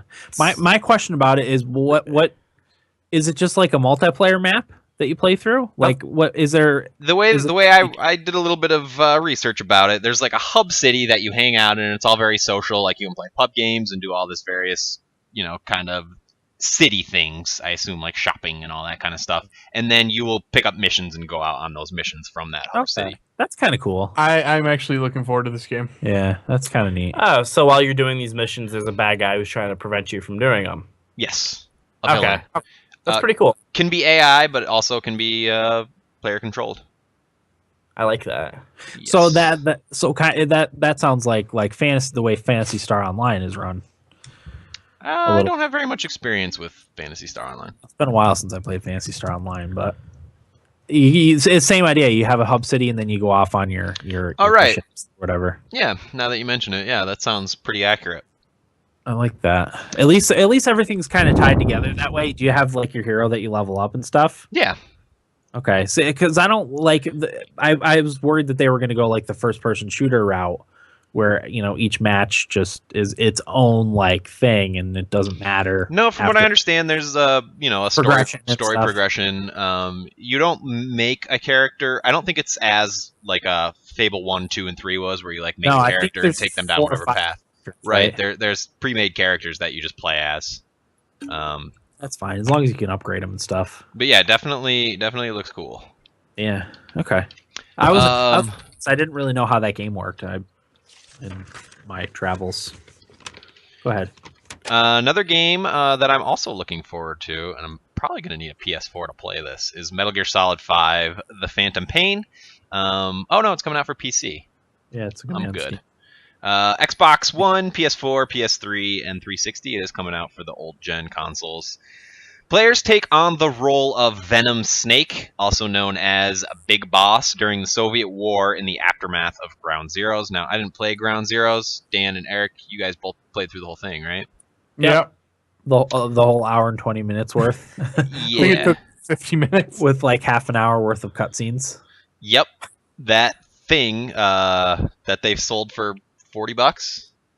It started off as $40. No, it started off as $40. People got pissed off, so they sold it for 30. Wow. Yeah. That's crazy. But it's apparently that thing that people spent a lot of money on served as the prologue to the Phantom Pain. And in the Phantom Pain, Snake is enacting revenge on those who wronged him in Ground Zeroes. You guys probably know what I'm talking about. I don't, because I didn't play it. God, I feel like I don't know shit about Metal Gear at all. I vaguely remember. There's some pretty horrible events that happened at the end. Yeah, towards the end, yeah. There you go. Can see that. And apparently Phantom Pain has largely the same gameplay elements. Is that? I hope so, because it was damn good in Ground Zeroes, I thought. Yeah.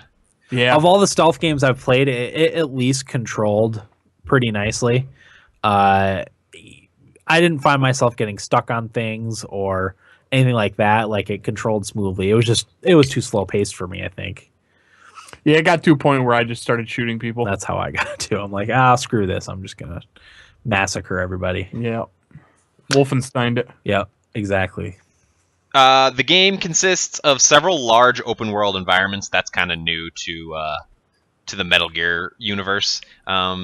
Stealth is, of course, a major factor. You get the typical Metal Gear Solid tools and weapons all along the way. But some other new things, they have a day and night cycle and weather effects that affect your stealth and gameplay in some pretty cool ways. I guess soldiers take different paths at different times of days and depending on the weather. And there's like a time element where time passes normally, but if you smoke a cigar, it passes more quickly. So you can kind of scout ahead and see troop movements and stuff. So you can plan out your stealth move. There's an improved AI that learns based on the tactics that you use. So if you're doing this, retrying the same mission over and over again and doing the same thing over and over again, and the example I saw was taking a lot of headshots with the sniper rifle, the troops will adapt and start wearing helmets. So that's different and new. There's vehicles like cars and tanks and even horses to traverse the world. That's all new. There's a rock climbing mechanic. You can sort of use that as a means of a shortcut. I assume there's some downsides to rock climbing, like making yourself extremely vulnerable. You can call for helicopter support. You can have commandos scout ahead for you. There are AI companions. We keep seeing that one scantily clad sniper girl. Quiet. Quiet. Was she in Ground Zeroes? No. No. Not that I. Yep, you can call on them to help out, and apparently their abilities depend on your relationship with them. So I don't know if it's like a BioWare sort of, what's the word? Relationships. Yeah, relationship meter or something. I don't know. We'll see.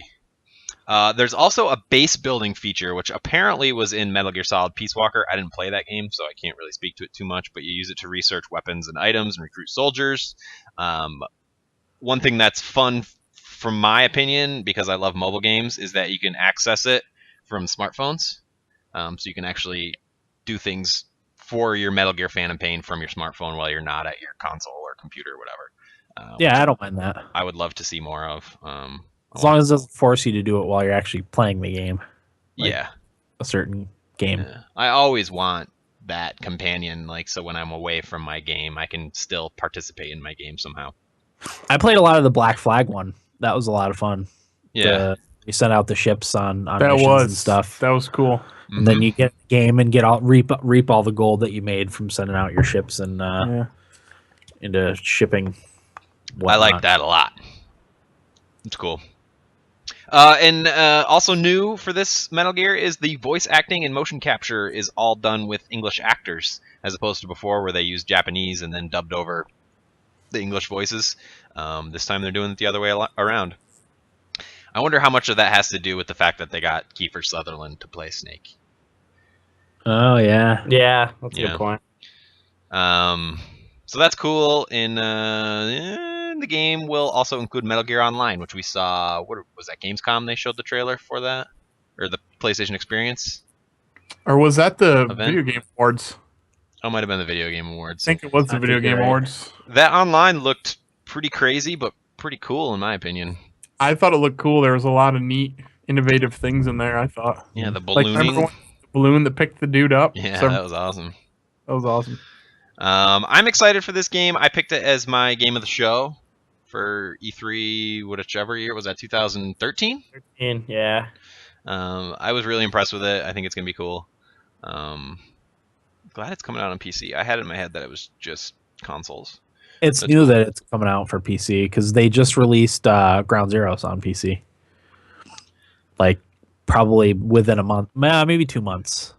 Maybe December it came out for the low price of $30. I think it's 20. Whoa. Okay. Once it gets down to 10, then we'll talk. Yeah, even that's pushing it. Yeah. With how short it is. I mean, I guess if you play through it multiple times, you might get your money's worth. But why do you need to? Wasn't there like a hard mode or something after you beat it? Yeah, there's some more stuff you could do. Collecting there's like goals items. you can beat. And, you know, $40 worth, huh? Not getting seen. It should have been free. Ultimately, I think. But, Sure.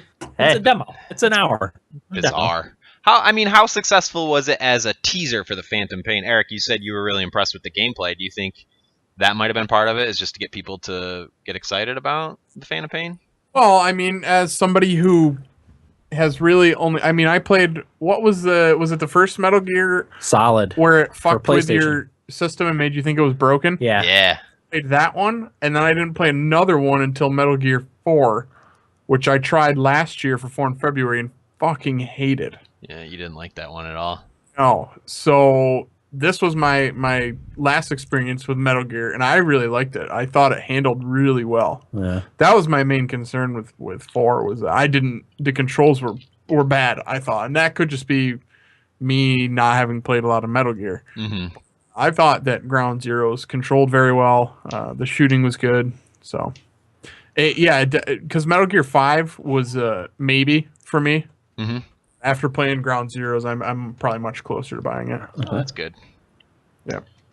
Did you guys both buy it, or did one of you buy it? I bought it. Eric borrowed mine. Oh, good. I borrowed it too. I told Will to play it. It would have taken him an hour. I was too lazy to play it. You know Will. Leave me alone. But I traded it in. I think I got like $4 for it or something. Not very much. Which is what you should have paid for it. Exactly. Microtransaction price. Yeah. Okay, Corey. I'll move on to another game I'm excited about, and this is a series I've been wanting to get into, is Persona 5 for the PS3 and PS4. I really have to play these games. So are you getting a PS4 then? I don't know. We'll see. I gotta start making some money before I do that. I made 3 cents yesterday. That's pretty good. Nice, dude. That's a good day. Do sell another Steam card? No, just some advertising on the various websites here and there. Nice. Yeah, 3 cents. Gotta start somewhere, right? It's if you don't know what Persona is, it's a JRPG, the series set in modern day Japan. Dan, what was that game for Xbox that took place in modern day Japan that you had? Was it Shenmue? Yeah, Shenmue. Yeah. Was it Shenmue or Shenmue 2? I think it's Shenmue 2. I can't remember, but I really liked it. Yeah, it was like a brawler, but it was open. I don't remember. I remember vague bits of it, but I remember really liking it. Yeah, I didn't that long. But I like a lot of anime and stuff, so I think I would really like these Persona games, and people really seem to love Persona 4. Yeah, that was one of the regrets I had when I traded in my PS4, was that I wouldn't get to play Persona and Disgaea along with Bloodborne. Yeah. It's sad, man. Yeah. But yeah, we really don't know much about the game. There's been some very vague and rather bizarre trailers that we've seen for Persona 5, but that's about it. From what I could glean from the internet, that this one is about breaking from society's norms and the characters striving to attain freedom. Okay. I guess one of the creative directors said that they want this to be thematically more accessible, whatever that means. I don't know because I haven't played the previous ones, so maybe they were a little bit more crazy, but this one seems a little bit more down to earth. That's all I have for Persona 5. I really couldn't find much information at all. Tight-lipped about that one. Tight-lipped, yeah.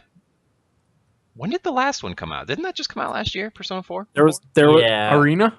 Or There Gold. was a 3DS one that came out last year. Persona 4, I think, has been out for a while. Yeah. Okay. It came out 2 or 3 years ago. I will move on to Tom Clancy's Rainbow Six: The Siege, which I made the bold prediction of Game of the Year. For Windows, PS4, and Xbox One. It's a tactical first-person shooter, but the focus is on teamwork and realism. That was sort of their development goals. A single spawn, so if you die, you are done until the match is over, which I guess they believe will dramatically change, the way people play a first-person shooter. Rather than worrying about kill death, it's more about winning the match. Well, I can attest to that kind of from playing Search and Destroy on Call of Duty. Yeah. Mm-hmm. That's the same kind of thing. You only have one life, and people definitely, including myself, play that a lot differently. Yeah. It's good. I think it's a good change. It's enjoyable. Yeah, Sure. that's good. Good change. Yep. The way the game works is it's a team of operatives versus a team of terrorists. From what I understand, I read some impressions of people that have spent a little bit of time with the game. It's very intense. One of the biggest things is destructible environments. Pretty much everything can be destroyed and manipulated, and that plays into the strategy a little bit. I think it was E3 we saw the trailer, and the operatives were placing explosives in like strategic spots on walls to burst open the wall and get a tactical advantage over the enemy.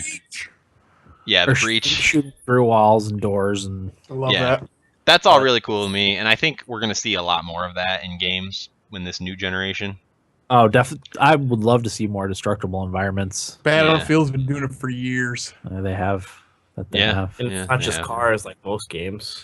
I'm gonna talk about Crackdown a little bit down the road, but apparently everything in Crackdown is destructible. It's not Love that. just certain spots that you can destroy. It's like everything can be destroyed if you really want to.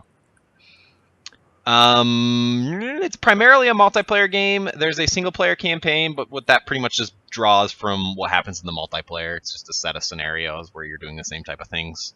But yeah, I'm excited about this game. I think it looks really cool. I haven't been able to play a lot of first-person shooters because I suck at them. So something like this that's a little bit more tactical and more teamwork oriented and stuff like that, I think I'd have more fun with. We played Payday 2. Mm-hmm. Yeah, we did. I imagine it's a little bit more like that. I guess would be the closest thing I've played that I can compare it to. Yeah, probably. But yeah, I'm excited for it. It looks cool. Hopefully it's Game of the Year, so one of my bold predictions is right. Yeah. Somewhere. We'll find out.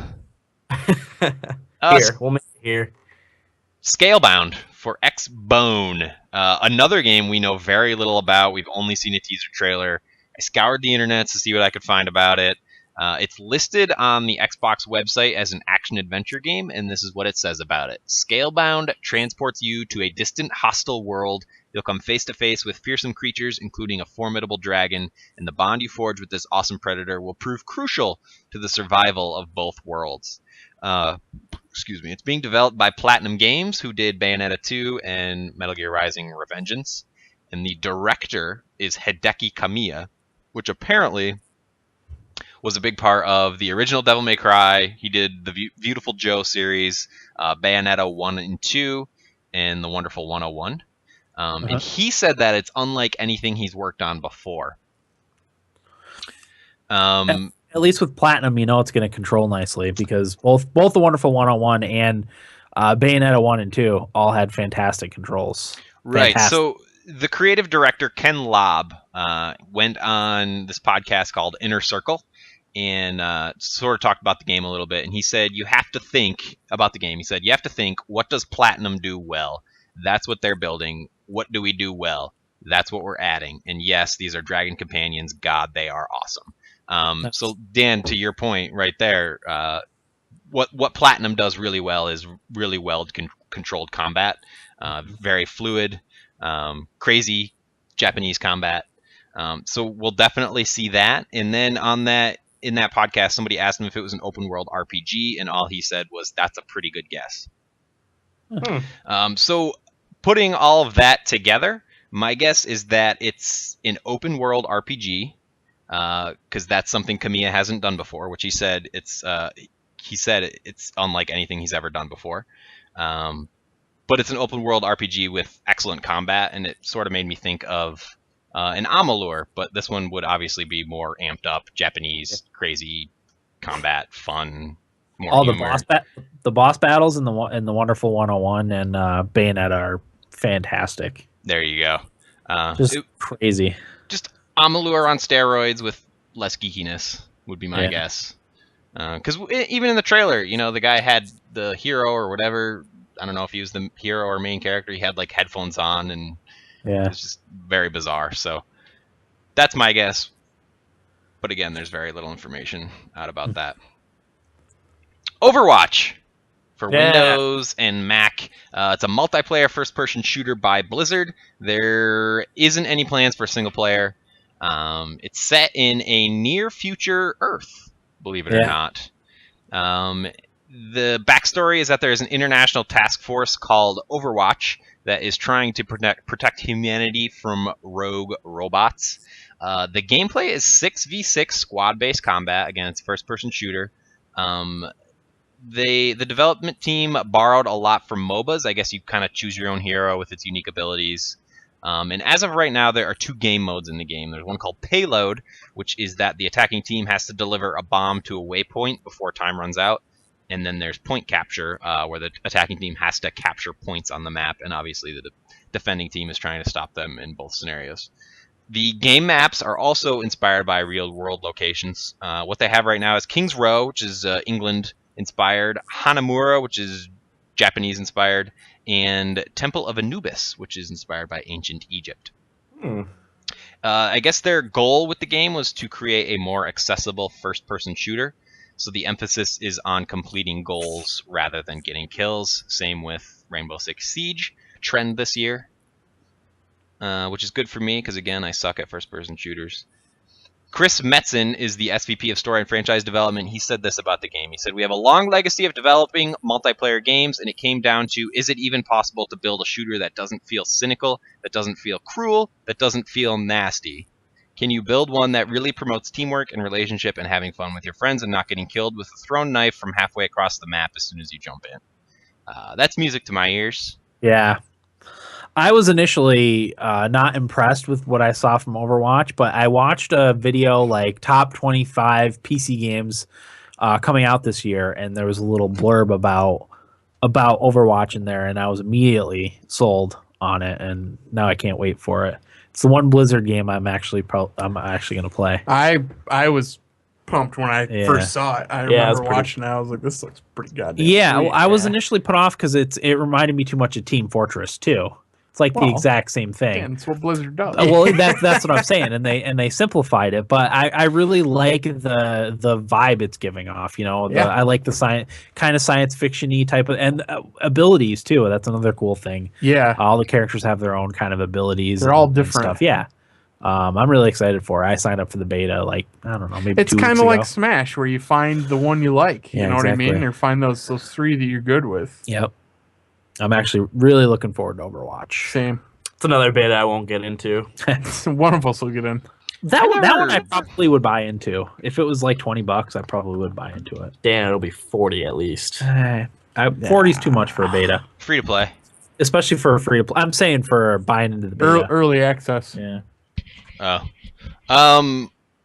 Yeah, they're not sure whether it's going to be free to play yet. My guess is that it will. It's currently no plans for console release. Open beta was moved to February.